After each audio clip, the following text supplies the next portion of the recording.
Jóvenes, ¿cómo están? Buenas tardes. Un gusto saludarles ya en esta semana número 10 de clases. Les saludo siempre con mucho respeto y mucho cariño, deseando que se encuentren muy bien. Vamos a iniciar ya a trabajar con nuestra clase y vamos a trabajar el contenido de esta semana, que es la semana número 10. La próxima semana no tenemos clases. Descansamos y nos vemos hasta dentro de 15 días, así que aprovechemos nuestra clase de esta semana, que es una clase muy interesante. Vamos a tener a nuestra mano, por favor, nuestro código penal para poder ir avanzando y vamos a tratar de ir chequeando. Yo les decía a ustedes que en lo posible ustedes tengan, creo que vamos a ver si se mira por ahí, bueno, creo que no, ¿verdad? Pero yo les recomiendo a ustedes que tengan códigos que tengan margen ancho para que ustedes puedan hacer anotaciones en las esquinas, y también desde la primera clase les supliqué que pusieran fichar sus códigos, así con estas pestañas que están acá. Este código que yo tengo es el código común que ustedes compran en una librería jurídica, pero lo único que hice fue para poder trabajarlo mejor, lo engargolé así, y ustedes es una forma muy fácil para poder tener una facilidad y movilidad en sus códigos. Les recomiendo siempre poner pestañas en todos los títulos, capítulos, para que sea más accesible, y pues creo que esta semana que van a tener quizás un poquito más de tiempo, sé que están ocupados en todos los cursos, pero les recomiendo que lo hagan para que sea más fácil para ustedes el trabajo, no solo ahora que están estudiando, sino también más adelante. Van a ver que me van a agradecer ustedes algún día eso. Bueno, déjenme comparto ya pantalla para iniciar entonces. Vamos a trabajar hoy un contenido algo grande de nuestro código penal, y también voy a dejar siempre los últimos minutos para que ustedes tengan la oportunidad de poderme preguntar.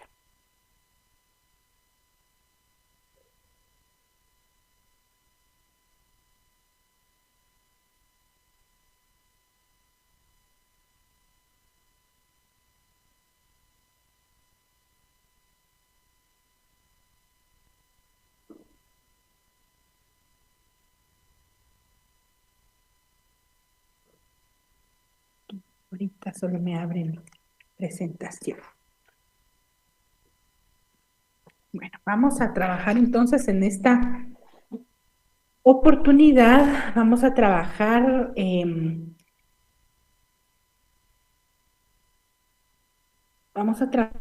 el tiempo y lugar de la comisión del delito. También vamos a hablar sobre la previsión de la causalidad y del resultado. Vamos a hablar de los errores de la causalidad, de las clases de dolo, también vamos a hablar mucho en relación a lo que es el delito imprudente, la preterintencionalidad, la tipicidad, la antijuridicidad, en el delito, la definición de este, la naturaleza, la culpabilidad en el delito, los elementos de la culpa, la imputabilidad en el delito, la punibilidad en el delito, y por último la función de los elementos negativos del delito, que es un repaso de lo que trabajamos la semana pasada.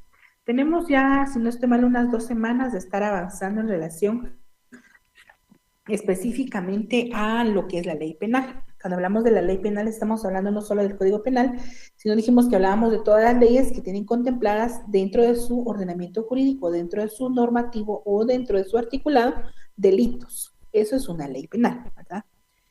Iniciamos entonces a trabajar hoy sobre la relación que existe en el tiempo y lugar de la comisión del delito. Tiempo y lugar de la comisión del delito. Tanto el tiempo como el lugar de comisión del delito guardan una estrecha relación con la conducta humana delictiva del sujeto activo. Recuerdan que la semana pasada hablábamos sobre los elementos del delito, y dentro de los sujetos del delito estaba el sujeto activo, que era el que cometía el ilícito penal, y el sujeto pasivo, que era el que sufría las consecuencias de ese ilícito penal. Decimos también que acá en la segunda línea habla de la conducta humana delictiva. Todos los delitos, cuando son cometidos, van a ser calificados o van a aprobar o desaprobar una conducta, y esa conducta debe ser una conducta humana. No podemos hablar de otro tipo de conducta, sino únicamente de la conducta humana. Porque si no, por ejemplo, un perro cuando mordiera a una persona, se le tendría que juzgar a ese perro por provocar, por ejemplo, una lesión leve. Pero no se puede culpar a alguien que no sea un ser humano porque no tiene el elemento de la acción. Recuerdan, la semana pasada hablamos de los elementos positivos del delito y era la acción, ¿verdad?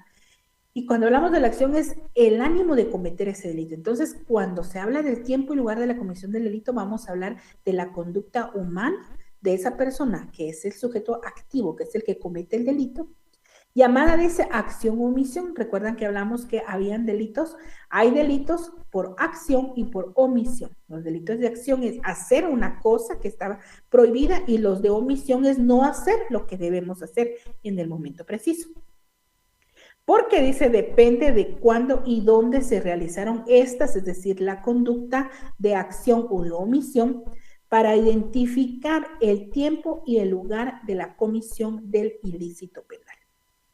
Debido a que debe necesariamente haber una relación entre el tiempo y el lugar de la comisión de un delito, es que, por ejemplo, se hacen los exámenes forenses, los médicos forenses. ¿Por qué? Porque se determina más o menos el tiempo y la causa, si es un sujeto, una persona, una mujer, un hombre, un niño, no importa, ¿verdad? Un ser humano, se determina más o menos el tiempo y de acuerdo a las circunstancias en las cuales se cometieron el delito. No es lo mismo, por ejemplo, que una persona se le cause la muerte en un lugar en donde hay exceso calor, donde hay, por ejemplo, en Zacapa, que hay una temperatura de unos 40 grados, ¿verdad? Cuando yo visito Zacapa, que tengo, mi mamá es de este departamento tan lindo, y cuando vamos ahí es un calor tan grande que se siente, y no es lo mismo, por ejemplo, que esté un cuerpo en descomposición en este departamento, como que esté, por ejemplo, en la zona del altiplano del departamento de San Marcos, en donde hay incluso lugares en donde cae hielo, ¿verdad? Y entonces no, se tiene que contemplar todos esos elementos del lugar de la comisión del delito, porque en un lugar va a haber una descomposición más rápido de ese cadáver y en el otro lugar pues va a haber una conservación y una descomposición menos rápida y menos acelerada de ese mismo cuerpo. Entonces, es una persona especialista, que en este caso es el médico forense, quien va a determinar el momento en el cual se cometió ese delito aproximadamente, diciendo, ¿verdad? Una muerte aproximadamente dentro de las 8 a las 10 de la mañana del día tal. Entonces, ahí debe haber una relación entre el tiempo y el lugar en el cual se está cometiendo el delito. Vamos a analizar unos artículos. Está primero el artículo 19 de nuestro Código Penal y dice así: el delito se considera realizado en el momento en el que se ha ejecutado la acción. Cuando yo pienso o cuando un delincuente piensa en cometer un delito, hasta en ese momento no hay delito. Ahí solo está la fase interna del crimen, no la fase externa del crimen. Entonces dice acá que al derecho penal no le interesa la fase interna del delito. No le interesa si nunca llega a la acción. Se va a convertir en algo interesante, es decir, al derecho penal le va a interesar la parte interna del delito, pero si este se llega a cometer. Si nunca se llega a cometer, definitivamente no le importa. Por eso es de que hay muchas personas que se amenazan, por ejemplo, de causarse muerte, y cuando se exterioriza, hay un indicio en relación a que anteriormente se ha tenido la idea de cometer ese ilícito. Pero al derecho penal le interesa únicamente cuando se lleva a cabo en la acción. Dice, en los delitos de omisión, entonces, se considerarán en el momento que debió realizarse la acción omitida.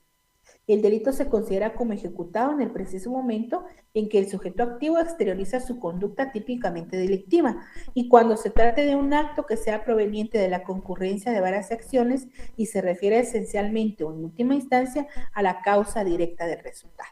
Y me detengo acá para explicar este párrafo. El delito entonces, según el 19 de nuestro Código Penal, el delito se va a realizar, los delitos por comisión se van a considerar realizados en el mismo momento en el que se ejecutó la acción.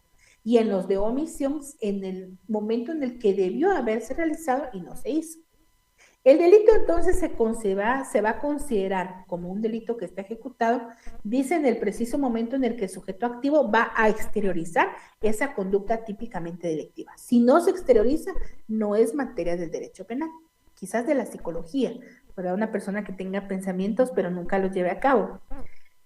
Y cuando se trate de un acto que sea proveniente de la concurrencia de varias acciones, y se refiere esencialmente o en última instancia a la causa directa del resultado. ¿Cómo es esto? Una persona quiere, por ejemplo, cometer un robo. Y esa persona, para cometer el robo, por ejemplo, en una empresa, ha hecho varios delitos. Por ejemplo, ha falsificado documentos, ha falsificado firmas, ha extraído documentos privados que no le competen a él tenerlos en su poder, ha fotocopiado lista de personas para cometer esos robos y dice acá por eso, cuando se trate de un acto, por ejemplo, este robo en esta empresa que sea proveniente de la concurrencia de varias acciones, él antes robó, tomó un documento que no le pertenecía, es una acción, otra acción, fotocopió un documento que tampoco era de tenerlo, falsificó una firma, tomó una chequera. Entonces ahí hay una concurrencia de varias acciones y se refiere esencialmente o en última instancia a la causa directa del resultado. Es decir, esa persona al final provocó un grande fraude financiero, ¿verdad? Un gran fraude financiero. Él está acusado de varios delitos, pero dice acá que lo que le interesa al derecho penal es lo último, el último resultado, el mayor de todos ellos. No puede decir, bueno, no, yo únicamente extraje documentos, porque la pena de tomar esos documentos es mucho más leve que el hecho de haber cometido una estafa o un fraude financiero. Entonces se va a tomar siempre la concurrencia de todas las acciones, no se van a tomar separado, sino se van a tomar en junto, porque fueron todas las acciones que le llevaron al último resultado, a la última instancia, ¿verdad?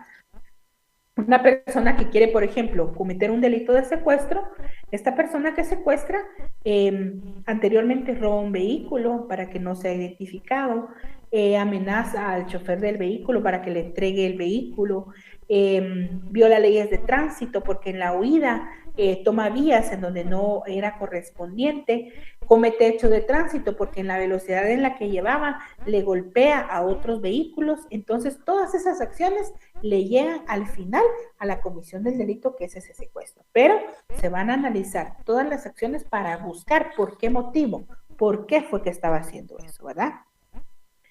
El artículo número 20 dice, el lugar donde se cometió el delito se encuentra regulado en el artículo número 20 del Código Penal, el cual reza, el delito, dice, se considera realizado en el lugar en donde se ejecutó la acción, en todo o en parte. También dice en el lugar en donde se produjo o debió producirse el resultado y en los delitos de omisión en el lugar en donde debió cumplirse la acción omitida. Esto habla entonces de que es necesario tener mucho cuidado en relación al momento, al lugar en donde se está realizando esa acción, porque ahí se va a considerar realizado ese hecho, ¿verdad?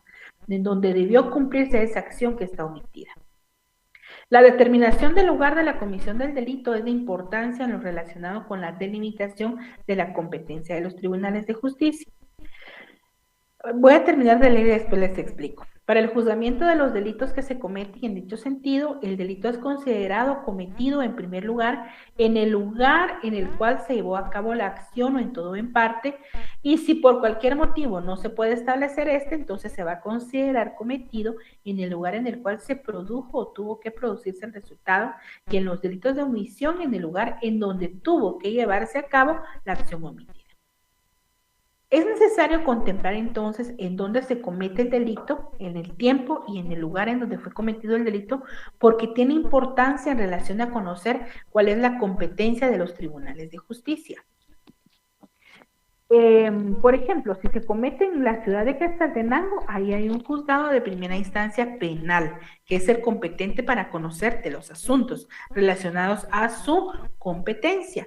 Recordemos que en derecho penal hay una jurisdicción y hay una competencia y decimos siempre que la competencia es el límite de la jurisdicción. La jurisdicción es la que se otorga a todos los órganos de justicia competentes para que conozcan sobre asuntos, pero la competencia es esa delimitación territorial, ¿verdad? En donde dice, usted va a conocer materia penal, pero no de Guatemala, ¿no? Porque está muy amplio ese espacio, va a conocer solo de Quetzaltenango, o solo de San Marcos, o solo de Huehue, y entonces ahí tenemos un límite a esa jurisdicción, ¿verdad? Que es la competencia. Me detengo un poco acá para hablar que en relación a determinar cuál es la competencia de los juzgados, hay ciertas excepciones. Por ejemplo, tenemos en la ley del organismo judicial contemplada lo que es la inhibitoria. Es inhibitoria, el mismo juez decide no conocer el caso, el mismo juez se inhibe de conocer y dice, no, yo no puedo conocer, es un sobrino, no puedo yo conocer ese expediente porque él es un familiar mío o es un gran amigo, estudiamos toda la vida juntos, entonces yo me voy a inhibir de conocer, no voy a participar porque me puedo ver inclinado en relación a mi decisión para favorecer a esta parte en el proceso. Entonces, el mismo juez, viendo los elementos, viendo las circunstancias, se inhibe de conocer. Podría ser también no solo una inhibitoria por familiaridad o por amistad, sino también por amenazas, ¿verdad? Esta persona me estoy siendo extremadamente amenazada en mi familia, en mi vida, debido a este proceso que se está llevando, entonces temo por la seguridad y que de hecho a ellos no se les brinda una correcta seguridad en Guatemala, entonces me inhibo de conocer ese proceso. Esa es una inhibitoria. Y aparte es cuando yo soy la que digo, bueno, y este juez es familiar de él, ¿y por qué no se inhibe? Y no piensa el juez inhibirse de conocer, se acerca a la fecha ya de la audiencia y veo que no se inhibe de conocer, entonces yo puedo plantear una recusación. Y así se llama. Inhibitoria, el mismo juez se inhibe de conocer y una recusación, ¿verdad? Estoy recusando al juez porque hay una causa que yo conozco que hace o impide que el juez vaya a resolver de una forma correcta durante ese proceso. Entonces yo, como abogado, como Ministerio Público, como defensa, tengo la facultad, según la ley del organismo judicial, de recusar a ese juez. Hay causas que son, por ejemplo, de incompatibilidad para conocer un proceso. Hay causas, ¿verdad?, que definitivamente, según la ley del organismo judicial, está prohibido para un juez conocer de esos asuntos. Entonces, se puede dar, si hay un elemento, ¿verdad?, de prohibición para que el juez conozca ese asunto, el juez puede inhibirse o el abogado y las otras partes pueden recusarlo, ¿verdad? Siempre que hayan unas causas de prácticamente que él no pueda conocer ese proceso. Entonces estamos hablando ahí de lo importante de conocer el lugar en el cual fue cometido el delito. Hay otras excepciones, por ejemplo, hay unas excepciones en relación a el famoso delito que se ha vuelto muy común a nivel nacional, que es el de las extorsiones. Entonces, por ejemplo, cuando la Fiscalía Especial contra las Extorsiones gira una orden, por ejemplo, de allanamiento, no solo en contra de los sujetos que se encuentran en un departamento, sino que están a nivel nacional, es decir, que esas órdenes nacen de esta Fiscalía Especializada, del juez competente, claro, porque la Fiscalía lo ha pedido y el juez las ha aprobado, y entonces resulta que se hacen, por ejemplo, allanamientos en San Marcos, en Quetzaltenango, en Huehuetenango, en Chiquimula, y todas están bajo una misma orden de juez, ¿verdad? Por una fiscalía especializada contra la extorsión que se ha tenido que implementar, y no solo contra la extorsión, sino también hay otras, debido a incluso la intervención de autoridades, de Ministerio Público, de Policía Nacional Civil, de organismos, incluso personas que están dentro del organismo judicial, en donde han tenido que ver con el cuidado, mejor dicho, la falta de cuidado que se tiene dentro de varios expedientes. Por ejemplo, se les hace una llamada a las personas avisándoles que el día de mañana, por ejemplo, se va a allanar la vivienda, y entonces eso obstaculiza una correcta investigación. Entonces lo que se hace es que de sorpresa viene la orden para allanar todos estos lugares. Digamos que aparentemente es sorpresa, ¿verdad? Porque en todo esto siempre hay cosas que no logramos entender y que definitivamente no las podemos corregir nosotros. Entonces, ¿qué es lo que sucede ahí? Todos ellos son los que son detenidos y los que son encontrados, son detenidos, pero ellos son directamente escuchados en este juzgado, ¿verdad? En el que giró la orden y no importa si se hizo allanamiento en San Marcos, en Quetzaltenango, en Chiquimula, todos van a la capital. ¿Por qué? Porque es una excepción a estas reglas de competencia. Pero normalmente todos los delitos que se cometen en un departamento, en un municipio, en un lugar, vamos a averiguar cuál es el juez competente y ese es el que va a conocer sobre estos delitos. Aquí creo que ya está el primer párrafo, ya se los había copiado. La legislación penal guatemalteca adopta entonces una teoría mixta, la cual también es llamada el conjunto de la ubicuidad, de conformidad con la cual se tiene que tomar en cuenta tanto el lugar en donde se desarrolló la acción como también el lugar en el cual se está produciendo ese resultado. Entonces, no importa únicamente el lugar en donde fue la acción, sino también en donde fue el resultado. Un ejemplo de esto podría ser evidentemente un secuestro. El secuestro es un delito que califica muy bien en relación al lugar en donde se desarrolló una acción y en donde se está produciendo un resultado. Por ejemplo, hay personas, bueno, en los secuestros, las personas son tomadas o secuestradas en un lugar, pero en ese lugar es únicamente lo que sucede es la toma de ese lugar, es decir, evidentemente el secuestro de esa persona. Y no tenemos más que los testigos, las cámaras de seguridad que estén ahí cerca, el vehículo que está aquí abandonado ya es en otro lugar. El lugar en donde la persona pasa sus primeros días es otro lugar. A los días en donde se pide un rescate y donde se le mueve a esa persona ya está en otro lugar. Entonces ahí no puede haber mucha concordancia en relación a un solo lugar de tiempo y de lugar para la comisión de delitos, sino que ahí hay varios lugares, por eso dice aquí el cual también es llamada el conjunto de la ubicuidad, ¿verdad? De conformidad con la cual se tiene que tomar en cuenta tanto el lugar en donde se está desarrollando la acción, la comisión del delito, el lugar en donde raptan a la persona, como también en el lugar en donde se está produciendo el resultado, es decir, donde se le ha movido, donde se tiene la otra persona, ¿verdad? Ya hemos leído el artículo número 19 y el artículo 20 de nuestro Código Penal en relación al delito y quiero que leamos el artículo número 10. Los hechos previstos en las figuras delictivas serán atribuidos al imputado. Vean esto.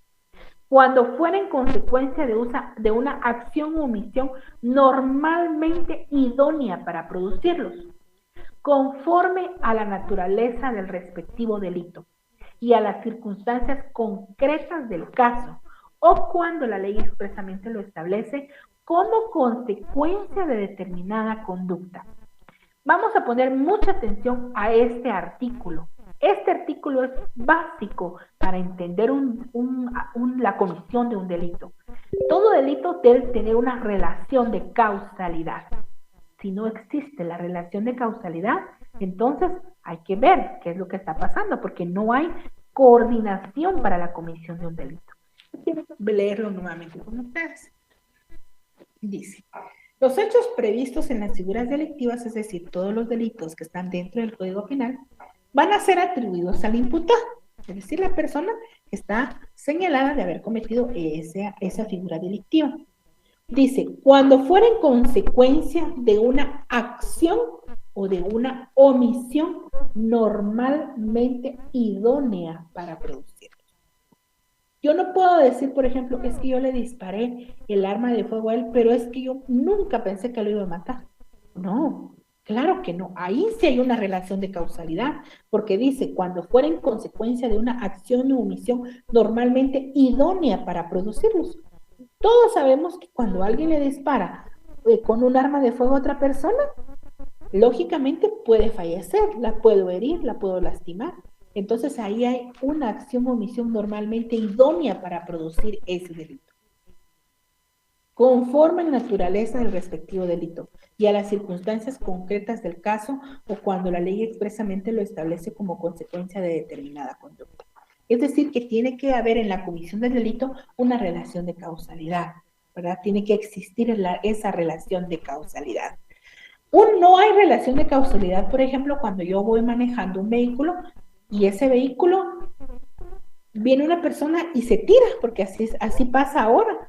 La persona se tira porque tiene pensamientos suicidas y se tira, y entonces para que yo la lastime. Ahí no hay una relación de causalidad, porque no todas las veces que una persona sale con un vehículo se le va a tirar en medio otra persona. Pareciera chistoso, pero así funciona una relación de causalidad. Por eso dice, cuando fuera en consecuencia de una acción o omisión normalmente idónea para producirlos, es decir, siempre va a pasar eso. Les voy a poner un ejemplo que les puse el día de ayer lanzado a sus compañeros de un hecho que quizás ustedes lo vieron esta semana en las noticias. Resulta que en un hecho de tránsito, cuando se da un hecho de tránsito, ¿verdad? Por la pequeña lluvia que estaba en la carretera, un vehículo derrapa un momento y le da en la parte de atrás a otro vehículo, ¿verdad? Que iban los dos en marcha. Entonces los dos, no fue un gran golpe porque no salieron de la carretera, no hubo nadie lesionado, ni siquiera el bumper del carro de ninguno de los dos se cayó. Es decir, quizás fue un golpe, ¿verdad? Leve. Sin embargo, querían arreglar el asunto, los dos conductores. Y entonces los dos se estacionan. Y el que le dio en la parte de atrás estaciona su vehículo y sale y se queda esperando. Pero el segundo, que fue el que recibió inicialmente el golpe en el vehículo, estaciona mal su vehículo. Y cuando lo deja estacionado, se le olvida podría haber sido el freno de mano, o podría ser bueno, no, quizá lo dejó en neutro, pero lo que sucede es que lo deja, él se baja, y cuando él escucha los gritos de las personas, voltea a ver, y el vehículo empieza a caminar para atrás, y tanto que se va en un barranco de 300 metros, y a la par de él iba su cónyuge, y lamentablemente fallece. ¿Será que existe en relación al primer conductor, que fue quien verdaderamente le golpeó el carro en la parte de atrás, habrá una relación de causalidad para acusarle a él de que está cometiendo un delito por homicidio culposo, doloso no, porque nunca tuvo la intención de causarle muerte a esa persona, pero ni siquiera hubo no hay relación de causalidad ni siquiera para un homicidio culposo, es decir, que no tiene la culpa, es decir, que no fue por pura casualidad, no existe. Porque si existiera relación de causalidad, cada vez que hubiera un hecho de tránsito, siempre tendríamos que pensar nosotros, es chistoso, pero así, si hubiera relación de causalidad, así fuera. Cada vez que hubieran hecho de tránsito, uno de los dos vehículos, pensaríamos nosotros, a ver cuál de los dos vehículos se va a ir al barranco y qué persona va a fallecer, cosa que jamás sucede. En un hecho de tránsito pueden pasar muchas cosas, pero no en todos los hechos de tránsito pasan este caso. Entonces, la persona que ocasionó inicialmente un hecho de tránsito no tiene o no guarda una relación de causalidad en relación a la comisión del delito de homicidio, ni siquiera, no el doloso, porque no tuvo intención, menos ni el doloso ni el culposo, porque no existe una relación de causalidad, ¿verdad? Sin embargo, ahí sí va a ser un homicidio culposo de la otra persona, de su propio cónyuge, que él definitivamente pues tuvo imprudencia, tuvo negligencia, tuvo impericia en relación a la ubicación y el parqueo del vehículo que él estaba manejando, y fue una desgracia tan grande, ¿verdad? Muy triste y lamentable este caso. Entonces, hablando de nuestro derecho penal, debemos de relacionar o tener esa relación de causalidad, una relación de causalidad. Por eso es que nosotros vemos que las personas dicen, ay, pero mire, él estuvo detenido y ya 15 días ya va para afuera. Mire, él ya estaba ahí y ya solo estuvo un tiempo y ya lo soltaron. ¡Qué injusticia! No, tiene que analizarse la relación del tiempo, del modo, del lugar, si hay una relación de causalidad, si hay un dolo o hay imprudencia en relación a la comisión de ese delito, ¿verdad? No es lo mismo una persona que mata en defensa propia que una persona que planifica el asesinato porque le están pagando una suma de dinero. Los dos tienen el mismo fin, pero no tienen las mismas circunstancias, ¿verdad? El artículo número 13 dice delito consumado. El delito es consumado cuando ocurren todos los elementos de su tipificación. ¿Por qué les puse esto? Porque tiene que haber una relación en el tiempo, en el modo, en el lugar, en la relación de causalidad y también dice cuando concurren todos los elementos de su tipificación. Recuerden todos los elementos del delito que tiene que haber sujeto activo, los sujetos pasivos, tiene que haber acción, tiene que haber la antijuricidad, la punibilidad. Recuerdan ustedes que son elementos propios del delito, positivos, y los negativos es cuando hay ausencia de ellos. Hablamos ahora sobre la acción y el resultado, que tiene mucho que ver con la causalidad. Como ya se ha visto anteriormente, en todo delito hay una acción entendida como comportamiento humano. Comportamiento humano es lo que se castiga en el derecho penal. Esta acción es la conducta prohibida por el tipo. ¿Qué es el tipo? Es el tipo penal, es el delito. En la mayoría de los casos el tipo describe la conducta prohibida. Son los llamados delitos de acción. Por ejemplo, anteriormente, la conducta de castrar estaba descrita como delito de lesiones leves específicas en el artículo 145 del Código Penal. Sin embargo, a veces la norma describe la conducta esperada, indicándose que la realización de cualquier otra conducta en estas circunstancias será punible con los delitos de omisión.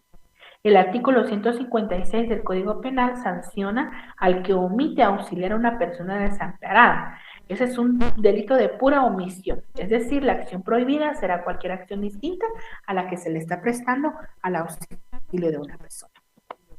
Vamos a hablar ahora en relación a lo que es el error. Y vamos a ver el artículo número 25 en su tercer párrafo de nuestro Código Penal. Y dice, ejecutar el hecho en la creencia, perdonen, ahí no es carencia, sino que es creencia. Ejecutar el hecho en la creencia de que existe una agresión ilegítima contra su persona, siempre que la reacción sea en proporción al riesgo supuesto. Vamos a ver que en el artículo 25 hay elementos negativos en la teoría del delito, o elementos negativos del delito, que es la causa de inculpabilidad. Es decir, cuando existen circunstancias que van a ayudar a limitar o a establecer que no hubo intención de cometer ese delito.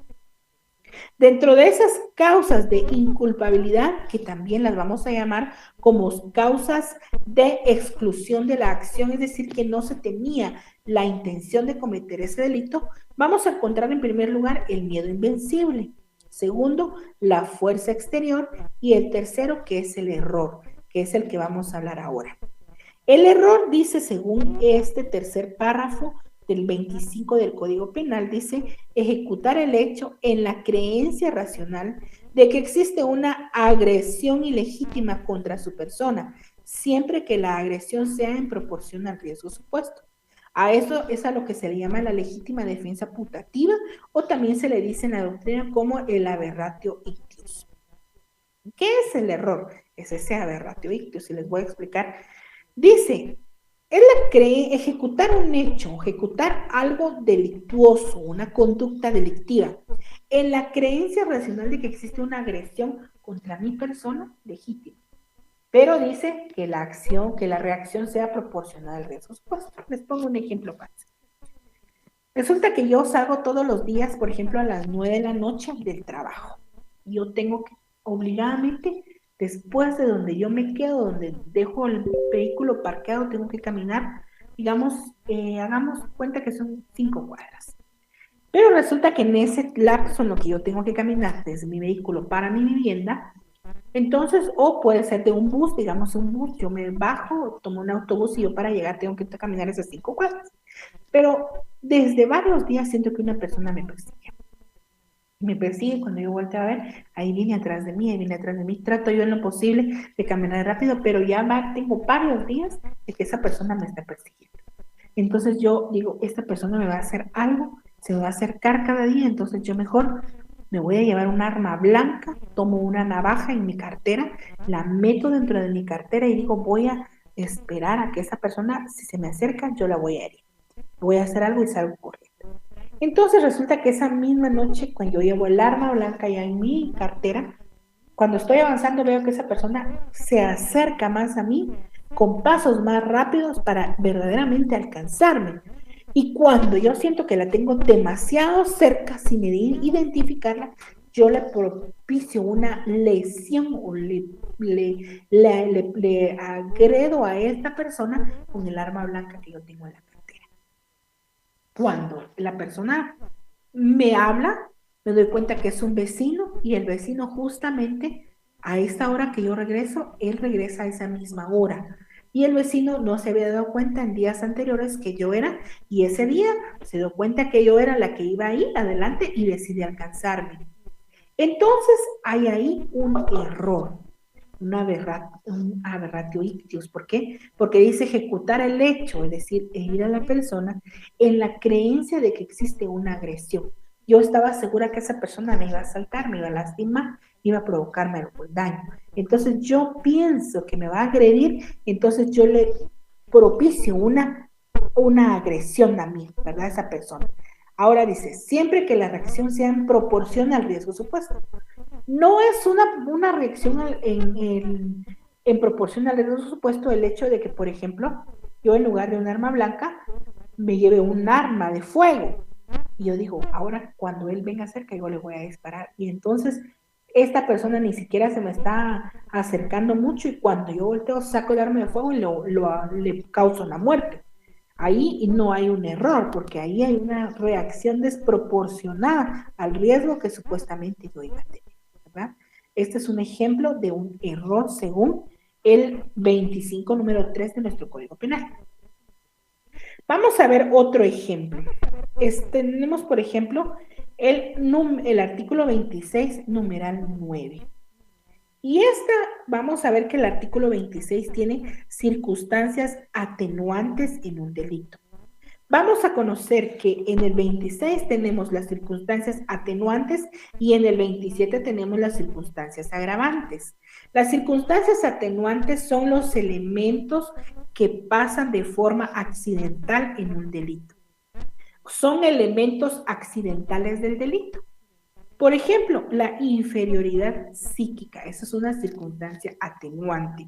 Es decir, que no me van a aumentar la pena, sino que al contrario, las circunstancias atenuantes me van como la palabra lo dice, atenuar el grado de culpabilidad en relación o el grado de intencionalidad, digámoslo mejor, para la comisión del delito. Por ejemplo, está la inferioridad psíquica, está el exceso de causas de justificación, ¿verdad? Es el exceso de los límites establecidos en las causas de justificación. Una persona que ha sido abusada por su padre toda su vida y en un momento lo tira, por ejemplo, de unas escaleras, de unas gradas, ¿verdad? Como nosotros normalmente le decimos. Ese es un exceso de causas de justificación. Esta persona tenía tanto por qué estaba molesta con esta persona que le va a atenuar el delito. Tenemos el estado emotivo. No los voy a explicar cada uno porque vamos a tener una semana solo para explicar las atenuantes y las agravantes de cada delito. La reparación para reparación de perjuicio, preintencionalidad que la vamos a ver en esta tarde, presentación en la autoridad, confesión espontánea y tenemos la ignorancia, que es un ejemplo también y que entra dentro de las clasificaciones de lo que es el error. ¿Qué es la ignorancia? Dice, a este se le va a llamar también, a la ignorancia se le llama error de derecho. La falta de ilustración, dada la naturaleza del delito, en cuanto haya influido en su ejecución. Esta es una circunstancia completamente entonces independiente de la voluntad del agente antes, durante o después en relación a la comisión del delito. ¿Qué es la ignorancia? Dice la falta de ilustración. La persona no tenía la intención de hacerlo, la falta de ilustración, ¿verdad? Dada la naturaleza del delito en cuanto haya influido en su ejecución. Un ejemplo de una ignorancia, de un atenuante de ignorancia podría ser que, por ejemplo, yo en el trabajo tenemos a una persona y esa persona en casa ha tenido muchos problemas y en casa, por ejemplo, ya ha sufrido 2 infartos, 2 preinfartos al corazón y está muy enferma del corazón. Pero nosotros en la oficina no tenemos ni conocimiento en relación a que está enferma del corazón. Y entonces resulta que nosotros decidimos jugarle una broma a esta persona, ¿verdad? Ignorantemente no sabemos y le jugamos una broma. Y cuando le jugamos una broma, entonces lo que hacemos es, por ejemplo, quizás asustarle.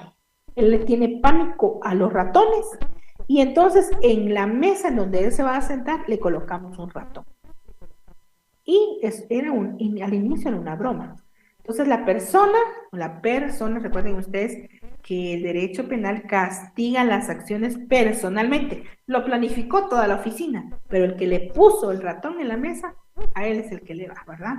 Puso el ratón en la mesa de forma ignorante, él nunca pensó. Por eso dice, antiguamente se le llamaba error de derecho, dice, la falta de ilustración da a la naturaleza del delito en cuando haya influido en su ejecución. Entonces, coloca el ratón y cuando esa persona llega y levanta el lugar o levanta donde estaba el ratón, le da un infarto fulminante al corazón que le ocasiona la muerte. Si esta persona no hubiera visto el ratón ahí, no fallece, pero lo vio y eso fue precisamente lo que le causó la muerte. Ahí hay un homicidio porque quien diere muerte a una persona no dice con intención o sin intención, solo homicidio, pero tenemos que saber si es doloso o es culposo. Definitivamente ahí es culposo porque la persona no tenía la intención, pero le va a atenuar, ¿verdad? La acción, es decir, le va a atenuar la circunstancia de que tenía una ignorancia en relación a la enfermedad que esa persona poseía. Error en persona, que lo tenemos en el artículo número 21 de nuestro Código Penal. Veámoslo por favor de una vez. Error en persona o también se le llama un error en golpe. Pónganle ustedes error en golpe, es el mismo.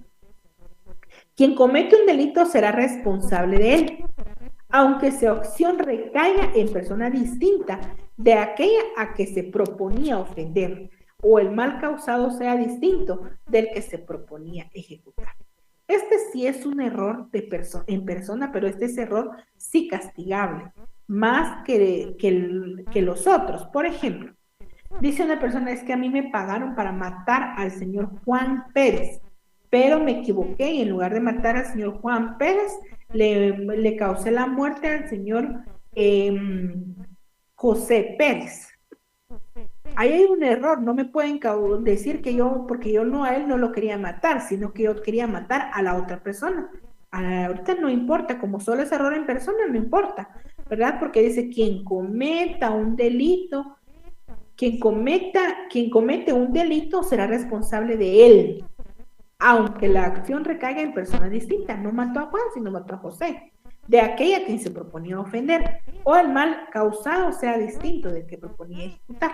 No importa, ¿verdad? Entonces yo no lo quería matar, sino solo lo quería asustar. Hay un error ahí en persona, ¿verdad? No lo quería hacer eso. Sin embargo, a este sí son hechos de poder calificar como la comisión de delitos. Hablamos ahora de concepto y elementos del dolo.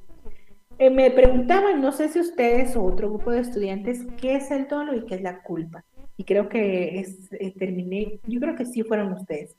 Pero para recordarles, todo lo que dice dolo tiene intención de cometer el delito. Culpa pareciera que viniera de culpable, pero no, la culpa es imprudencia. Dolo es intención. Culpa es imprudencia, ¿verdad? Entonces, partiendo de ahí, vamos a hablar ahorita sobre el concepto y los elementos del dolo. El dolo, es decir, la intención de cometer ese delito, es el elemento nuclear del tipo subjetivo. ¿Por qué? Porque si la persona no tenía el dolo, no tenía la intención de cometer el delito, entonces no va a haber hay una falta no de tipicidad, sino de una falta de acción, ¿verdad? ¿Por qué? Porque la persona no tenía la intención de cometerlo. El dolo entonces es un elemento nuclear del tipo subjetivo. Por dolo tenemos que entender, dice, la conciencia y la voluntad de realizar el tipo objetivo de un delito. Y puede ser definido el dolo como el conocer y querer hacer la conducta y el resultado típico. Es decir, cuando se habla de resultado típico es lo que está tipificado en el Código Penal o en las leyes penales. El artículo 11 del Código Penal estipula que habrá delito doloso cuando el resultado ha sido previsto o cuando sin perseguir ese resultado el autor se lo presente como posible y ejecuta el acto. Hay dos partes entonces, ¿verdad? Y vamos a ver, por favor, vamos al artículo número 11 de nuestro Código Penal. Y ahí vamos a conocer dos clases de dolo, que hay un dolo directo y que hay otra clase de dolo que es ese dolo eventual. Y vamos a conocer después otra. El dolo directo está en la primera parte del Código Penal en el artículo 11, donde dice el delito es doloso cuando el resultado ha sido previsto. Cuando yo estoy cuando a una persona planifica matar a Juan y lo mata, ese es un dolo. Ese es el dolo directo, la intención de cometer el delito. Cuando la persona ha planificado cometer un robo a mano armada, que son circunstancias agravantes en el delito, entonces eso es un dolo directo. ¿Quiere robar? Roba. ¿Quiere matar? Mata. ¿Quiere falsificar facturas? Las falsifica. Ese es un dolo directo. Sigamos en el artículo 11. O cuando, dice, sin perseguir ese resultado, es decir, yo no quería hacer eso, pero al final lo hice. El autor se lo presenta como posible y ejecuta el acto. Ese es un dolo eventual, que también es es decir, un dolo eventual es cuando la persona dice, yo voy a asaltar a una persona, voy a cometer el delito de robo a mano armada, y entonces le dice a la persona, temen todo lo que tiene, y empieza con sus amenazas y saca el arma. Pero cuando mira a la persona dice, yo no voy a darle nada, porque no trabajan, delincuentes, y se lo opone, porque hay casos que ha pasado. Y entonces la persona no le quería causar la muerte, él solo quería cometer un robo, pero tenía la pistola y le enoja la actitud de esa persona y le dispara. Ahí tenemos un dolo eventual, porque dice, o cuando, sin perseguir ese resultado, él quería robar, no lo quería matar, ¿verdad? El autor se lo presenta, se opone y dice, tengo el arma, le causó muerte. Se le presenta como posible y ejecuta el acto. Esta es la clase de dolo directo o dolo eventual. Veamos ahora acá en nuestra diapositiva. El dolo es el elemento nuclear del tipo subjetivo. Por dolo tenemos que entender la conciencia y voluntad de realizar el tipo objetivo de un delito y puede ser definido como el conocer y querer la conducta y el resultado típico.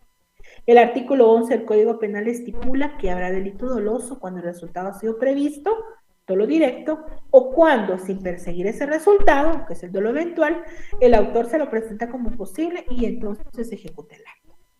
Vamos a ver que para la comisión de un delito con dolo hay dos elementos, el elemento cognoscitivo y el elemento volitivo. Dos elementos para la comisión de un delito doloso, es decir, con intención de cometer.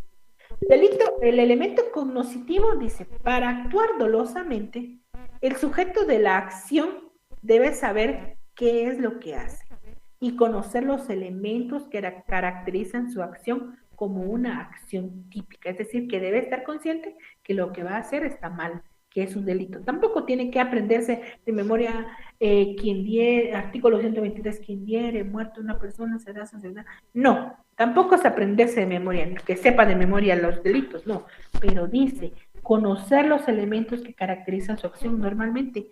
Aunque alguien no sepa leer, sabe que matar a otra persona es un delito, como una acción típica, es decir, debe tener un conocimiento de los elementos del tipo objetivo. Debe conocer que lo que va a ser un delito. Por eso las personas, por ejemplo, los menores de edad, no tienen el conocimiento completo en relación a la comisión de delito, por eso ellos son inimputables. No son imputables, no son inimputables, es decir, no se les puede acusar ante la comisión del delito. Una persona que esté psicológicamente enferma, que sea probado clínicamente por profesional competente, ¿verdad? Y mejor si es un profesional estatal. Entonces, una persona que padezca de estas enfermedades mentales no tiene el elemento cognoscitivo de la comisión del delito. Es decir, esa persona tiene crisis en su personalidad que le hacen perder la realidad, ¿verdad? En su pensamiento. Entonces, a esta persona no se le puede decir que tiene el elemento cognoscitivo en relación a la comisión del delito, porque no tiene, psicológicamente no está él enterado de la acción que va a realizar y que esa acción es una acción típica y jurídica. Y tenemos, por ejemplo, el elemento volitivo. Para actuar dolosamente no basta únicamente con el mero conocimiento de los elementos objetivos del delito. Es necesario además querer realizarlos. Este querer no debe confundirse con los móviles o deseos del sujeto. sujeto. Así, cuando un ladrón mata para robar, puede ser que no tenga deseos homicidas, tan solo lucrativos, pero no por ello ha dejado de cometer un homicidio doloso, es decir, con intención, porque se le presta, eso es un dolo eventual, pero lo hizo al final. De igual manera, el que mata a otro en legítima defensa actúa con dolo. En legítima defensa es cuando una persona se está defendiendo de lo que le van a hacer, por cuanto quiere producir este resultado, aunque ello sea totalmente opuesto a su deseo. En efecto, cuando alguien recurre a la legítima defensa, quiere matar al agresor, por cuanto es la única forma de salvar su vida, pero nunca deseó tener que matar a un ser humano. Entonces, hay dos elementos importantes ante el dolo. El elemento cognoscitivo es pensar en cometer el delito, y el elemento volitivo es la voluntad de hacerlo, ¿verdad? Es la decisión de tener que hacer ese delito y cometer ese delito, aún sea por salvar su vida. Vamos a conocer aquí las clases de dolo, que ya les adelanté dos. A partir del elemento volitivo, es decir, de la voluntad del autor, la doctrina distingue dos tipos de dolo. Hay un dolo directo o directo de primer grado. Hay un dolo indirecto, es decir, directo de segundo grado o de consecuencias necesarias, y el dolo eventual. Dolo directo o directo de primer grado. Se da este dolo directo cuando el autor ha querido la realización del tipo objetivo.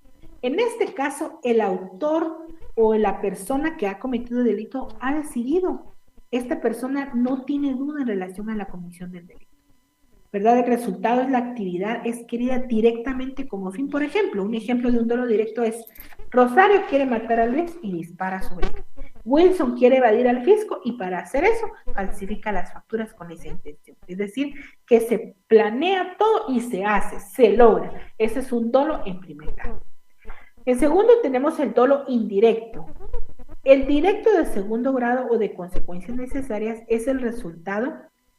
El resultado es la consecuencia necesaria del medio empleado. Con otras palabras, habrá dolo, esta clase de dolo indirecto, cuando en la realización del hecho aparezcan otros resultados concomitantes, aunque estos no hayan sido la meta del autor, porque de todos modos están ligados a la conciencia de este de una manera necesaria y posible. Por ejemplo, Pedro quiere matar al presidente de la República colocándole una bomba en su carro, aunque sabe que su acción va a matar al conductor y también va a matar a los guardaespaldas.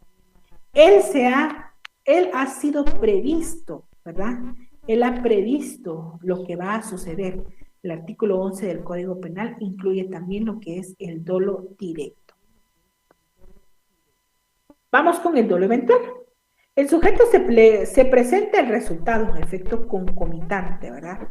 Como de probable producción, y aunque no quiere producirlo, sigue actuando, emitiendo su eventual producción. Por ejemplo, Juan, para robar a Irene, visiblemente embarazada, le propicia golpes fuertes en el vientre, produciéndose la muerte del feto. En este caso, Juan sabía que golpear a una embarazada le iba a provocar el aborto, y de todos modos actuó, aunque no buscase ese objetivo. Por ello, entonces, Juan responde por aborto cometido con un dolo eventual. Es decir, no lo quería hacer, pero al final lo hace. Eso es un dolo eventual, ¿verdad? Es el que estamos viendo según el artículo 11 del Código Penal, el directo y el eventual. Hablamos ahora lo contrario a lo que es el dolo, y vamos a hablar ahora del tipo culposo, o también se le llama delito imprudente. El culposo es lo. Sin embargo, con el auge de la industrialización y de los medios de locomoción, el delito culposo ha ido cobrando cada vez mayor importancia en las sociedades modernas. El tipo culposo imprudente es aquel en el que, debido a una acción infractora de un deber de cuidado, el autor, miren cómo dice, debido a una acción infractora de un deber de cuidado. Es decir, no tuvo la precaución, no tuvo el cuidado, no tuvo la pericia para hacer algo bien, como por ejemplo la persona que les conté que estaciona mal el vehículo. Ahí no tuvo él la intención, porque ¿quién iba a querer matar a su cónyuge? Nadie, a no ser que ya se planificaba, porque esos son los delitos más planificados. Pero El delito imprudente es aquel que no se tenía la intención, pero con algo que yo hice mal, que yo no tuve la prudencia necesaria, se desata algo tan terrible, ¿verdad? Dice, debido a una acción infractora de un deber de cuidado, el autor produce un resultado lesivo para un bien jurídico y no querido por él. El núcleo del tipo imprudente consiste en la divergencia entre la acción realizada y la esperada. Es decir, la persona hace una acción, pero nunca se imaginó lograr eso, tener lo que le llegó, nunca lo quiso hacer, en virtud del deber de cuidado objetivo que era necesario observar. En estos casos, lo prohibido por el derecho penal no es el fin, porque no tenía el fin, ¿verdad? O sea que a él en los delitos culposos no se va a castigar la muerte, sino la forma de realización de una acción que no la hizo. Se sanciona a la persona por no haber puesto el deber de cuidado. Si se le sancionara a esta persona, por ejemplo, por la muerte, debería ser una pena alta, pero se le va a sancionar a esta persona el deber de cuidado. Es decir, la falta de pericia, la falta de cuidado, la falta de experiencia que tuvo para manejar un vehículo, por ejemplo. Entonces, eso es lo que se le va a... Por eso es de que las penas en un delito doloso son altas y en un delito culposo son leves. Y más que todo es reparar daños. Hablamos ahora de lo que es bueno, aquí terminamos entonces sobre lo que es la culpa. La culpa, tenemos que darnos cuenta que es algo de la falta de cuidado, ¿verdad? La falta de cuidado que se tiene. Tenemos que tener mucho cuidado con eso. Artículo 12 dice: el delito es culposo en ocasión de acciones u omisiones lícitas. Se causa un mal por imprudencia, negligencia o impericia, dice el artículo 12. Es decir, que una persona, la imprudencia es un obrar activo, es decir, hizo algo, pero no lo hizo bien, no tenía la expertise de hacerlo. Negligencia o impericia. Los hechos culposos son punibles en los casos expresamente determinados por la ley. Ahí tenemos el delito culposo según la doctrina, está entre lo que es un dolo directo y lo que es la imprudencia. Y tenemos entonces el dolo eventual, ¿verdad? Entonces es la falta de observancia de un deber de cuidado. La persona tenía que manejar con expertise, no lo hizo. La persona tenía que cuidar, por ejemplo, a un niño, no lo hizo. La persona tenía que, en relación a un delito, por ejemplo, de infanticidio, podría ser como son los primeros 2 días de nacido, la persona tenía que cuidarle en ese momento y no lo hizo, ¿verdad? No lo alimentó, por ejemplo. Entonces es la falta y el deber de cuidado que se tiene. Esto está en el artículo número 12 de nuestro Código Penal.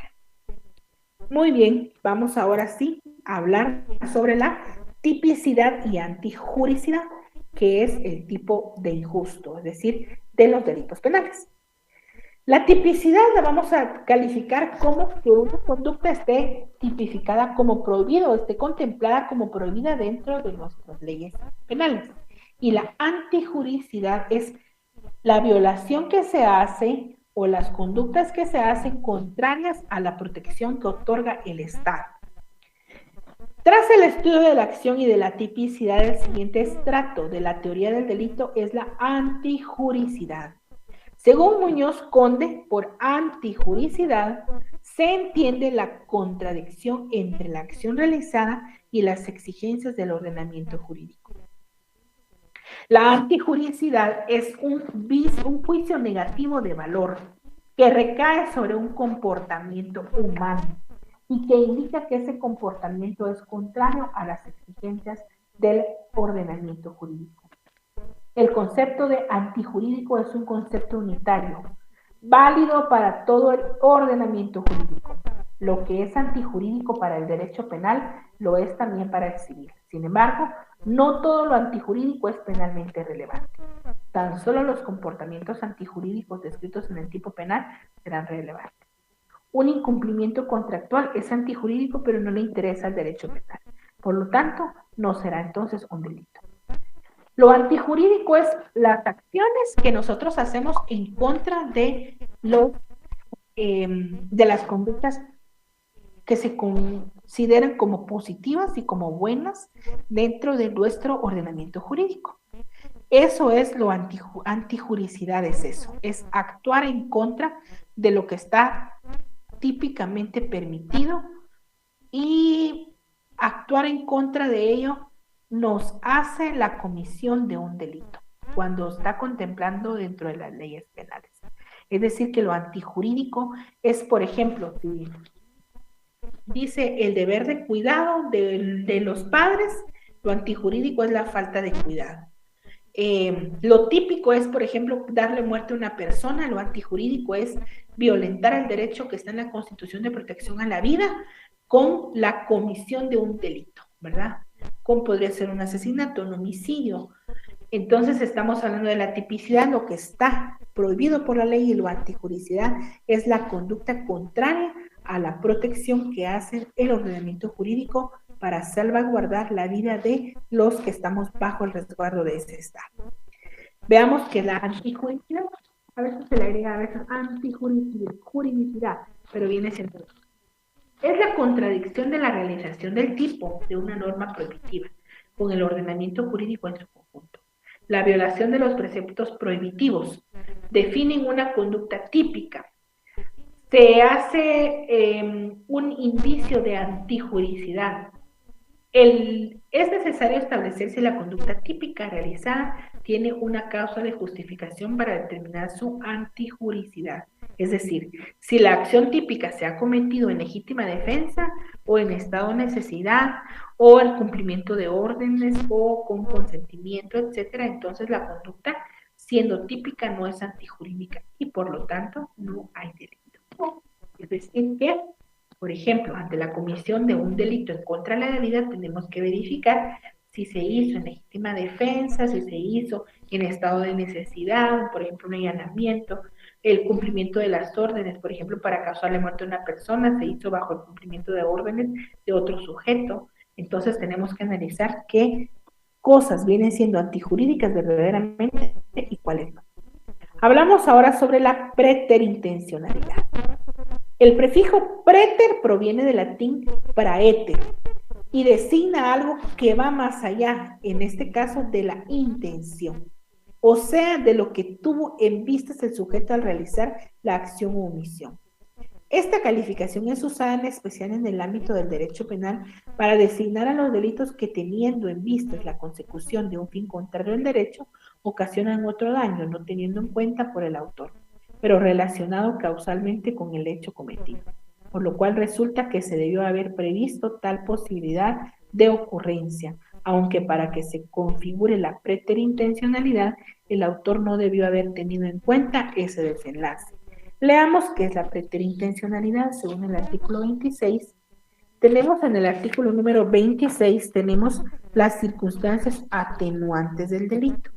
Vamos a ver que la preterintencionalidad entonces es una circunstancia que va a reducir la intencionalidad del delito, ¿verdad? Veamos qué dice la preterintencionalidad en su párrafo 6. No haber tenido intención de causar un daño de tanta gravedad como el que se produjo. Es un homicidio preterintencional, ¿verdad? No haber querido causar un daño de tanta gravedad como el que se produjo. Este es un punto que es medio entre el dolo y la culpa. ¿Qué significa eso? Que sí se quería causar un daño, pero no de tanta magnitud como el que se causó. Les pongo un ejemplo. Este es un ejemplo real. Y se los cuento ya, ese sí ya tiene ya un tiempo. Una persona pasa en una moto con otra y hay una persona que está parada en una banqueta en una esquina. Los dos han tenido, ellos jugaban fútbol juntos, pero, o sea, en distintos equipos jugaban fútbol y habían tenido problemas dentro del campo de fútbol, como suele pasar en muchas ocasiones, que se golpean y que se lastiman y que a veces quedan después enemistades en lugar de conservar buenas amistades. Pero entonces, habían estas dos personas que pasaron en la moto, el que iba en la moto manejando la moto, no no se imaginó lo que iba a suceder. El que iba atrás le dice un insulto a la persona que estaba parada en una esquina y le grita un insulto que normalmente todas las personas le dicen, pero que a esa persona siempre le ha ocasionado malestar el que le digan ese apodo, porque era un apodo, ¿verdad? Un sobrenombre. Y entonces le grita esa palabra al joven, ¿verdad?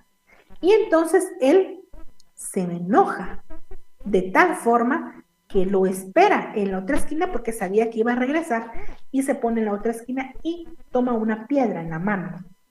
Toma una piedra en la mano. La piedra no era grande, era una piedra que le iba a lastimar, pero que no le iba a causar la muerte. Y entonces cuando pasa, la persona todavía le vuelve a gritar el mismo sobrenombre a él y él, sin dudarlo, le lanza la piedra. Y la piedra le da en el cuello, en la parte de atrás. De tal forma que cuando le dio en el cuello, él no se sabe si al fin qué fue, ¿verdad? Pero se cae de la motocicleta. Pero cuando se cae de la motocicleta, se va de lado y cae justo su cabeza, el cráneo, en una esquina de una acera. Y esa persona inmediatamente, desde ese preciso momento, jamás vuelve a recuperar la conciencia. A los días fallece por el golpe que tuvo en el cráneo, ¿verdad? Y fallece. Ahí estamos frente a un delito de homicidio cometido con preterintencionalidad. ¿Le quería causar daño? ¿Le quería lesionar? Le hubiera roto la cabeza con la piedra, lo hubiera lastimado la espalda, ¿verdad? Una parte del cuerpo. O si se lo hubiera lanzado de frente, le hubiera ocasionado un golpe también en el rostro.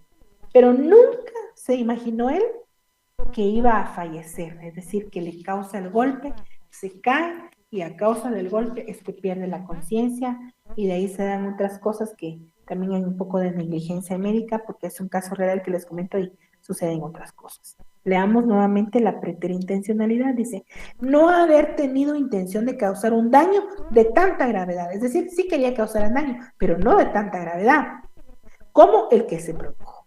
Ese es un ejemplo de la preterintencionalidad, ¿verdad? Miren, jóvenes, estudiantes, compañeros, porque yo sé que muchos de ustedes trabajan en instituciones de justicia, quizás en el Ministerio Público, Fiscalías o en PNC. Todos estos delitos ustedes saben que se cometen todos los días. Yo siempre les he dicho a ustedes que nosotros somos personas y por ser personas que andamos libres de un lugar a otro, estamos susceptibles lamentablemente a la comisión de un delito. ¿Y quién está libre? Nadie. Por eso debemos tener compasión, ¿verdad? Y tenemos que tener empatía, sería la palabra correcta, con las personas que están en problemas así. Y también tener mucho cuidado, ¿verdad? Tener mucho cuidado en nuestro actuar. Y ante todo, pues, y sí que tener el deber de cuidado de todo lo que nosotros tenemos que hacer para no entrar ni siquiera en la culpa, ¿verdad? En la falta de pericia. Son ejemplos de delitos preterintencionales. Tener intención de causar lesiones a la víctima dándole un golpe en la cabeza, pero en lugar de darle solo el golpe, lo termina matando. Y este es el ejemplo que le narré, solo que resumido, ¿verdad?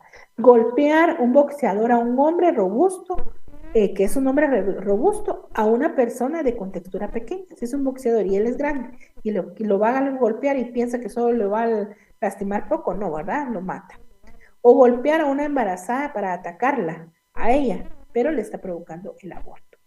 No es tarea fácil de determinar si hubo o no preterintención en un delito y en general se analiza el medio empleado. Si alguien le dispara a otra con un arma de fuego y lo mata, no puede alegar que su intención era no matarla o no lastimarla. Ahí nunca puede haber una preterintencionalidad, pues el arma tiene la propiedad de ser potencialmente letal.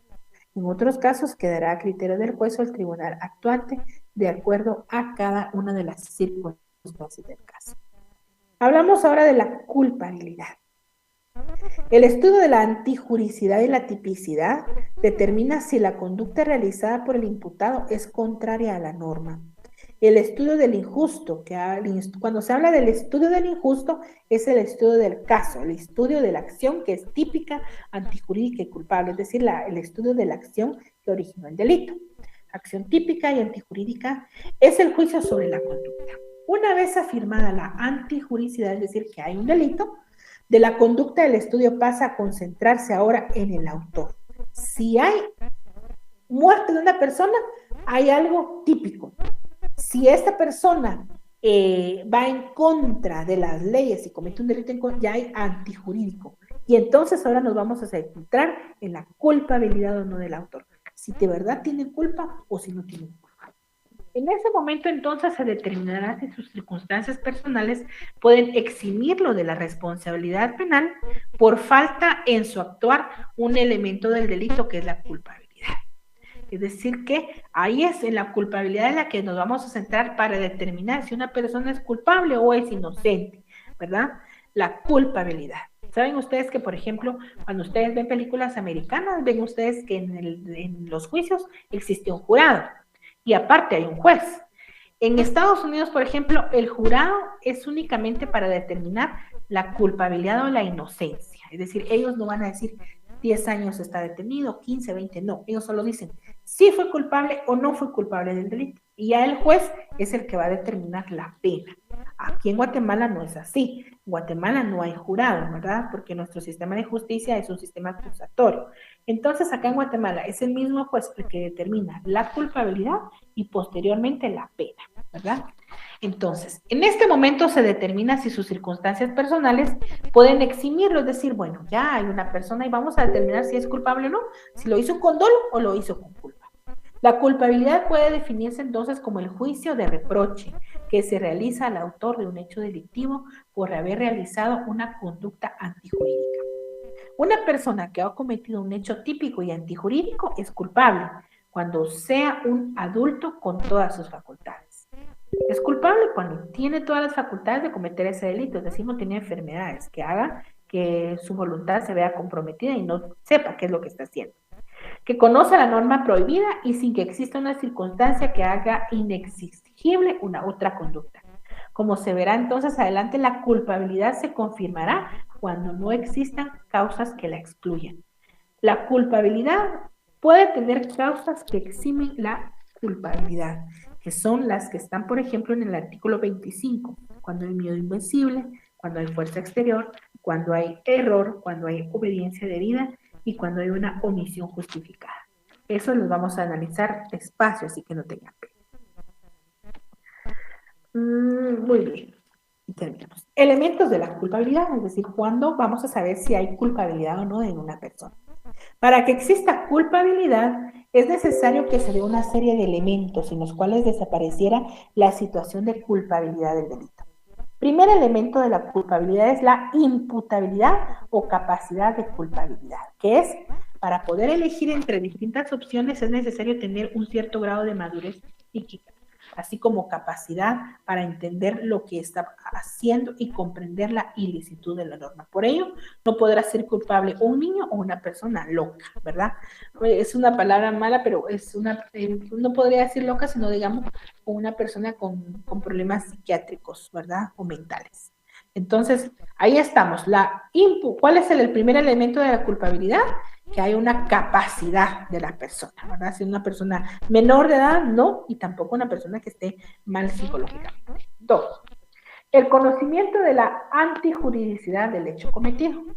Solo tiene sentido reprochar a una persona por un comportamiento antijurídico si conocía a grandes rasgos que era prohibido. No se podrá decir que alguien eligió libremente cometer un delito cuando ignoraba que dicha conducta estaba prohibida. Entonces tiene que entender, ¿verdad? Que es un elemento de la culpabilidad. Es un elemento de la culpabilidad. Voy a poner un ejemplo así chiquito porque yo creo que hace me fue el tiempo, pero para que les quede claro, por ejemplo, este elemento. Una persona le presta a otro una moto. Le dice, ay, ¿y qué esta moto es nueva? Y eso es un caso real, ¿verdad? Le dice, esta moto es nueva, sí, es una moto nueva. ¿Y por qué no me la prestas? Voy a ir a comprar pan. Y da una vuelta ahí mismo, ¿verdad? Y va a comprar pan. Más adelante encuentra una patrulla y la patrulla le pide los documentos de la moto. El joven se para y le dice, fíjese que la moto no es mía, me la acaban de prestar un amigo, pero allá está la misma. Y él me la prestó para venir a comprar pan. Y entonces cuando revisan el número de placa es una moto que ha sido robada. Es una moto robada. A él inmediatamente le detienen la moto, pero él le falta ese elemento de culpabilidad, le falta el conocimiento de la antijuridicidad, es decir, que él no sabía que esa moto era robada. Él la llevaba, es cierto, pero él no sabía, no tenía ese elemento importante para que él sea culpable. No existe dentro de eso, ¿verdad? Y eso pues lo tendría que hacer fácil un juez de paz, sin embargo no lo hizo y en instancia pues ya pasó, ¿verdad? Y entonces los jueces de paz a veces eh, alargan los procesos sin aplicar ciertas cosas, ¿verdad? Entonces ahí estamos hablando en relación a un elemento de culpabilidad. La exigibilidad de comportamiento distinto. El derecho puede exigir comportamientos incómodos, pero nunca heroicos o imposibles. Por ello, no se hará un juicio de reproche al sujeto que eligió una conducta antijurídico cuando cualquier otra opción hubiese supuesto un grave perjuicio para su persona. La ausencia de cualquiera de estos elementos, es decir, tanto el primero que es la imputabilidad o la capacidad, es decir, que no sea menor de edad ni que sea una persona con una enfermedad, que sepa también o que no conozca lo antijurídico y también la exigibilidad de un comportamiento distinto. ¿Cuándo sería un ejemplo? Dice, el derecho puede exigir comportamientos incómodos, pero nunca heroicos o imposibles. No se le puede pedir, por ejemplo, a una persona que utiliza silla de ruedas que salve a otra persona. No se le puede exigir porque eso no podría ser un elemento en relación a la culpabilidad, ¿verdad? Por ejemplo, que una persona, digamos, esté viendo que alguien se está ahogando en una piscina y la persona no sabe nadar. Y entonces que se cometió un homicidio en doloso, culposo, porque no tenía la intención, pero al final enfrente a ella se murió. Pero la otra persona también no sabía nadar. Y si no sabe nadar y se va, entonces ya no hubieran sido los fallecidos, uno fallecido, sino los dos. Entonces ahí también hay una ausencia de culpabilidad. La ausencia de cualquiera de estos tres elementos, tal y como se verá después, elimina la culpabilidad, es decir, la persona no es culpable. Estos elementos son graduables, por lo que si existe alguna causa que los desdibuja, pero sin eliminarlos, se va a atenuar la culpabilidad. Terminamos hablando de la punibilidad. Todavía nos falta. La punibilidad es la pena que se va a imponer. Es una acción antijurídica culpable que constituye el presupuesto principal de la pena. En otras palabras, el delito debe imponer una pena, ¿verdad? Entonces, la pena generalmente va dentro de tanto a tanto y es el juez el que determina, ¿verdad? Esto es la punibilidad. La imputabilidad es el conjunto de condiciones biopsicológicas emergentes de la concreta personalidad del agente en el momento del hecho. Es decir, cómo se sucedieron las cosas en el momento y en el lugar. Eso es la imputabilidad, ¿verdad? Es la aptitud o capacidad personal para comprender el injusto o antijurídico del hecho y para dirigir la acción conforme a esa comprensión. Esto implica, por una parte, algo más que una simple capacidad intelectual de conocer, saber o entender, y una simple capacidad de valorar el hecho como antijurídico y para actuar conforme a dicha valoración. Esto implica también que la imputabilidad se vincula con la total personalidad psíquica del autor, esto es, con el conjunto de facultades innatas o adquiridas, simples y compuestas, de la memoria de la conciencia. La imputabilidad, entonces, es un concepto jurídico de base psicológica, ¿verdad? Es decir, que tuvo la intención, tuvo la forma, comparecieron todos los elementos activos y positivos del delito. Va a depender entonces de la imputabilidad, la responsabilidad y también la culpabilidad. Muy bien. Tenemos entonces, compañeros, estas son las preguntas de esta semana número 10. Y creo que ya no tenemos... Creo que ya no tenemos tiempo. Terminamos a las 4:15. Creo que tenemos unos 2, 3 minutos para que alguien me pueda exponer algo o alguien me pueda decir así rápidamente porque ya estamos casi finalizando. ¿Cuál es la diferencia entre un robo y un hurto? La violencia. El hurto es sin violencia y el robo es con violencia, ¿verdad? Es el Código Penal. Eso ustedes lo pueden buscar directamente en su Código Penal. Es general, ¿verdad? Porque hay hurto agravado, robo agravado también, ¿verdad? Entonces, el robo es cometer algo con violencia. El hurto es, por ejemplo, un ejemplo fácil de hurto es una persona me presta un lapicero y yo ya no se lo devuelvo y me da el lapicero y yo firmo y todo y uso el lapicero y agarro el lapicero y me lo pongo en la bolsa, me lo pongo en otro lugar y me lo llevo. Eso es un hurto, porque a las claras estoy haciendo las cosas y no le estoy violentando a esa persona, pero eso es un hurto. Ahora un robo es que yo, por ejemplo, agreda a una persona y le quite algo. Eso es un robo. El robo implica violencia.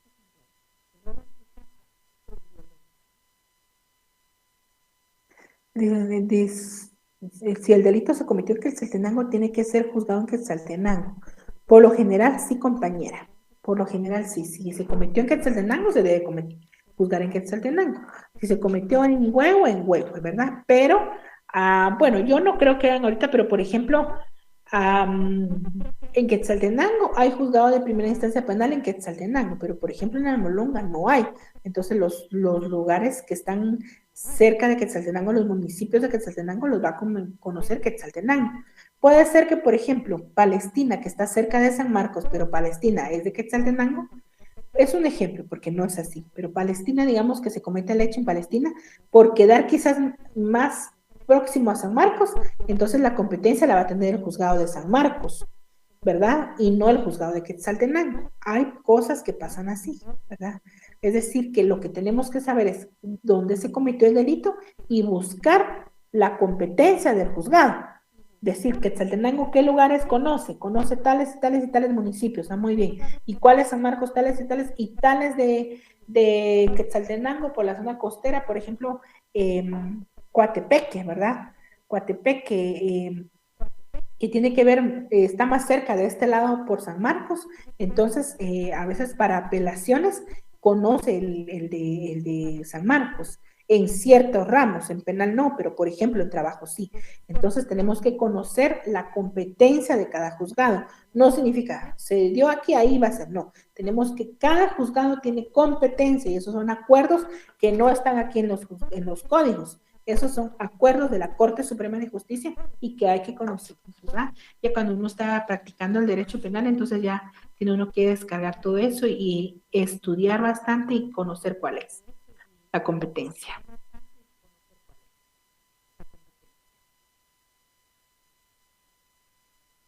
Las tareas de investigación. La tarea de investigación se las van a publicar, si no estoy mal, creo que ya el día lunes. Esos son temas de la guía, pero puede ser que estén dentro de los temas que ya vimos y de los temas que nos falta ver, ¿verdad? Porque ahí tengo libertad yo en relación a poderles dejar un trabajo a ustedes. Muy bien, compañera Angélica Victoria. En un ratito le aviso.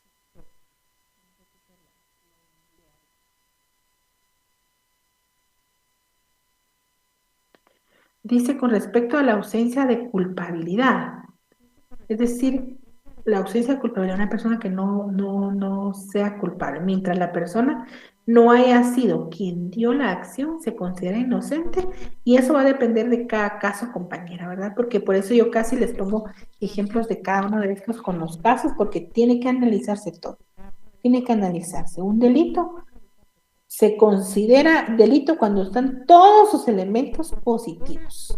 Todos. Si falta uno, ya no es delito. Entonces tiene que haber todos, tiene que haber una acción, tiene que ser típico, tiene que ser antijurídico, tiene que ser culpable, ¿verdad?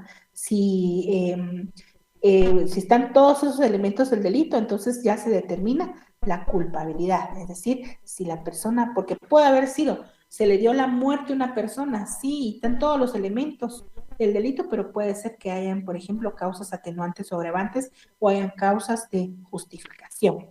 Entonces, cada caso depende de cómo sea. Se debe analizar cada caso en especial para saber cómo se va a determinar la culpabilidad o la inocencia de una persona, ¿verdad? Eso va a depender de cada proceso penal. No podemos generalizar. Diferencia entre un asesinato y un homicidio. 123 del Código Penal dice es el asesinato. Yo no mucho me dedico a explicarles a ustedes delitos porque esto lo van a ver ustedes en Derecho Penal 2 y van a analizar cada delito, ¿verdad? Si Dios me da bendición de trabajar con ustedes el otro Penal 2, entonces claro que lo vamos a avanzar y si no el compañero o compañera que trabaje lo va a analizar cada figura delictiva con ustedes. 123 dice, comete homicidio quien diere muerte a alguna persona. Al homicida se le impondrá prisión de 15 a 40 años. Eso es el homicidio, solo dar muerte. Ahora mire el asesinato. Claro que ahí hay homicidio, ahí después tenemos el 124, homicidio cometido en estado de emoción violenta, homicidio en riña tumultuaria, homicidio preterintencional, como el que vimos, homicidio culposo, pero ahora veamos el asesinato. Artículo 132. Ese ya es un homicidio calificado, que ya tiene agravantes, ¿verdad? Asesinato, comete asesinato quien mate a una persona, igual que en el homicidio, pero dice, con alevosía, o sea, con maldad. Se mataba a una persona con un tiro, pero le encuentran que le disparó 40 veces. Imagínese usted, de ahí hay una alevosía. Por precio le pagaron, por recompensa, mesa, ánimo de lucro, los sicarios por medio o en ocasión de inundación, incendio, veneno, explosión, desmoronamiento, derrumbe de edificio u otro artificio que pueda ocasionar gran estrago. Este también es un asesinato. Con premeditación conocida, lo planificó, con ensañamiento, tuvo maldad de hacerlo, con impulso o perversidad brutal a las personas que son mutiladas todavía o violadas, ultrajadas después de muertas todavía para preparar, facilitar, consumar o ocultar otro delito, eso también es un asesinato, ¿verdad? O para asegurar sus resultados o la inmunidad para sí o para copartícipes o por no haber obtenido el resultado que se hubiera propuesto con fines terroristas o en desarrollo de actividades terroristas. Y a él se le va a imponer de 25 a 50 años. En cambio, el homicidio simple de 15 a 40. Entonces, ahí vemos nosotros la diferencia entre un asesinato y un homicidio. Y hay mucho que ver, ¿verdad?, en relación a eso, compañeros. Bueno, compañeros, que tengan una buena tarde. Perdonen ustedes que les robé todavía unos 3 minutitos, pero era para que quedara claro todo esto, ¿verdad? Les agradezco su presencia y nos vemos ahora sí hasta dentro de 15 días. Bendiciones.